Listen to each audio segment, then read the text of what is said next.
To him who loves us and has freed us from our sins by his blood and made us to be a kingdom and priests to serve his God and Father, to Jesus Christ be glory and dominion forever and ever. Amen. The text for this morning's message is the epistle reading, Colossians chapter 3, verses 12 to 17. Let us pray. O Lord, enable us by the humanity of your Son to live the true humanity for which you created us, that he may live in us by the work of your Holy Spirit as we live in him. In Jesus' name, amen.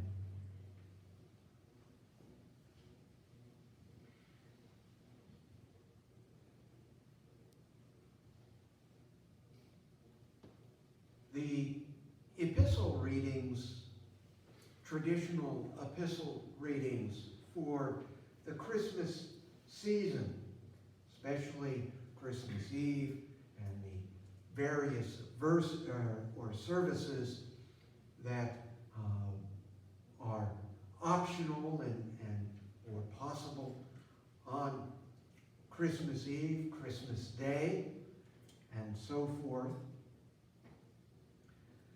have long puzzled me.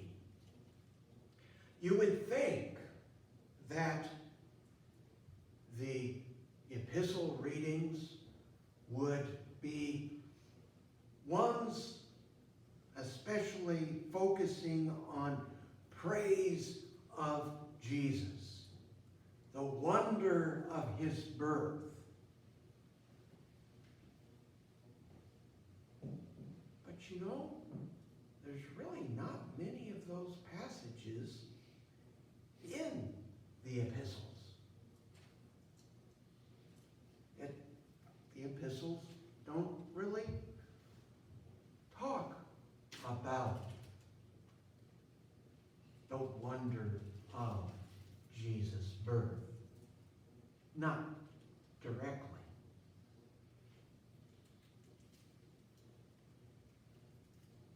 What the epistle readings traditionally focus on at Christmas is our life of piety and devotion, like this one today. Put on then as God's chosen ones, holy and beloved, compassion, kindness, humility, meekness, and patience, bearing with one another. And if one has a complaint against another, forgiving each other, as the Lord has forgiven you, so you also forgive. And above all these, put on love, which binds everything together in perfect harmony. And let the peace of Christ rule in your hearts, to which indeed you were called in one body.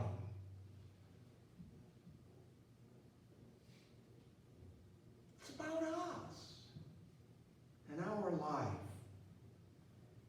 And we know that, this is what we as Lutherans identify as law, as direction for us to follow, to do. As such, it reminds us that we don't. We need the encouragement. We need the reminder. We need the direction, the pointer and prodding from God through his holy word by the working of the Holy Spirit as he brings it up and works it in us.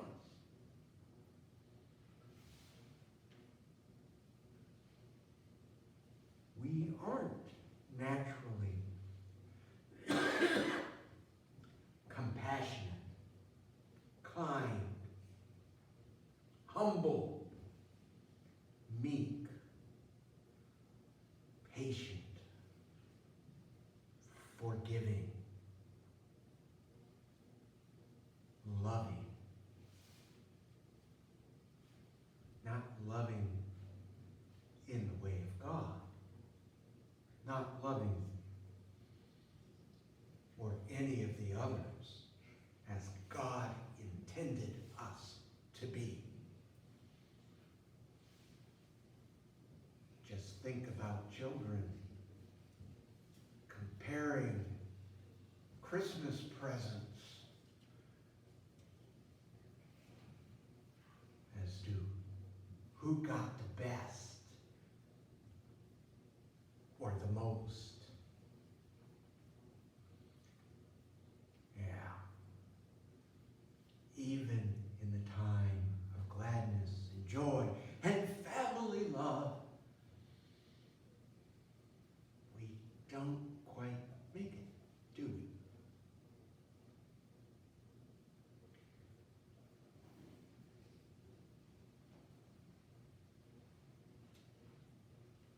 And that's where the birth, the incarnation, the fleshness of our Savior comes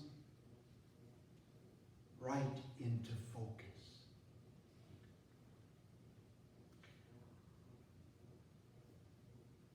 Our nature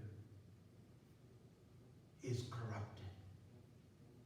Our nature is faulty because of sin. Because of the distortion and disordering of sin that we have inherited all the way from Adam and Eve. It's put a twist upon us that we can't get straight.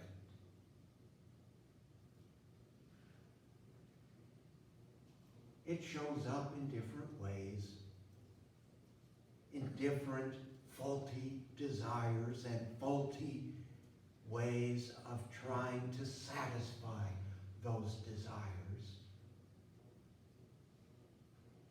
But it's true in our very nature.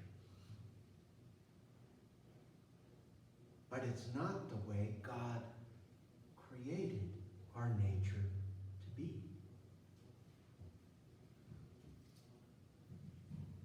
And so we note in today's collect that in the giving of his Son, God yet more wondrously restored our nature. That he once again created the perfect human. Not just a perfect human to give it another try, but he himself took on our human nature, created as he intended it to be. He straightened out the twist and lived the life for us, so that he can give that life, that straight life of compassion, of kindness, of humility, meekness, and patience, of bearing with us, of love and forgiveness. forgiveness that he himself won in his own body, in his own suffering and death, paying for all the twistedness and distortion of our sin. He restored and established, yes, even here on earth, human nature in his own Son, Jesus Christ.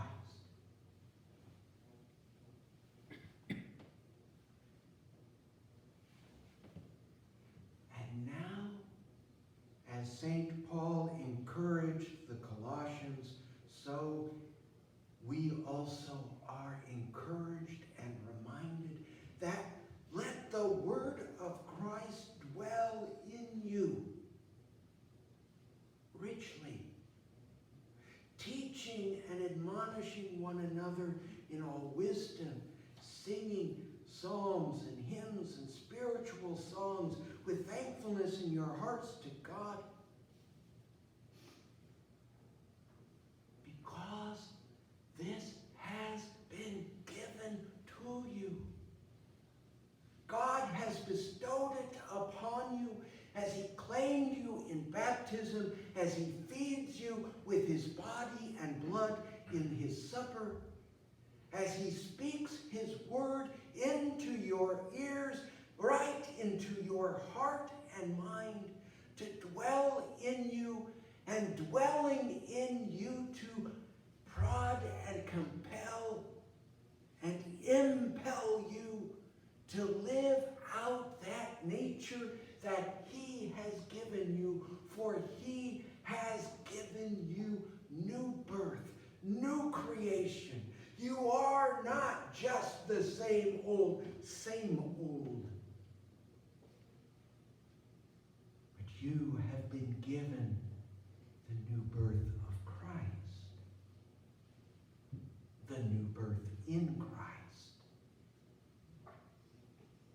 And as St. Paul wrote to the Galatians, Christ now lives in you.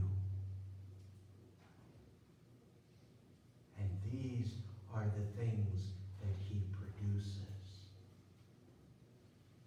That we forgive as the Lord forgives, because the Lord himself forgives through us.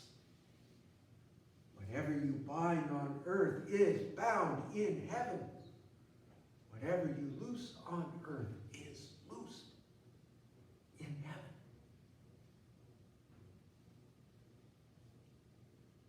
So that you are not dependent even upon your own forgiveness.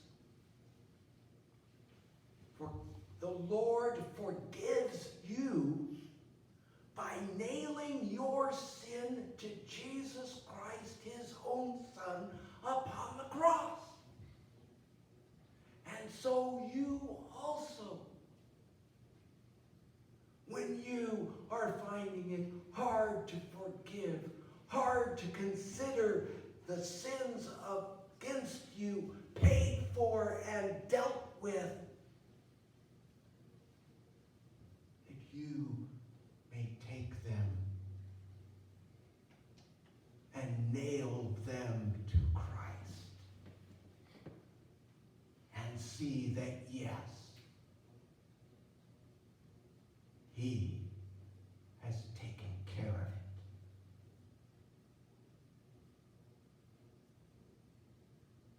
Even though your sins were worse than all those of the whole world of all time, even though the sins against you were worse than all the sins of the whole world of all time, yet God is gracious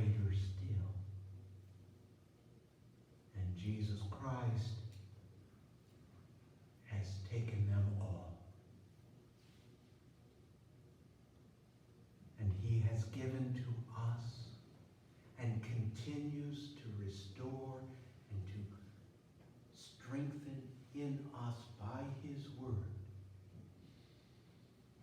That nature, his nature, that he restored to work in us,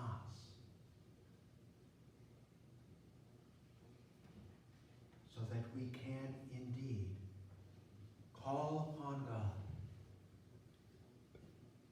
as his holy and chosen ones. Beloved, call upon him to accomplish these things in and through us. The wonder of our Lord's incarnation, that he, in him, human flesh, human nature,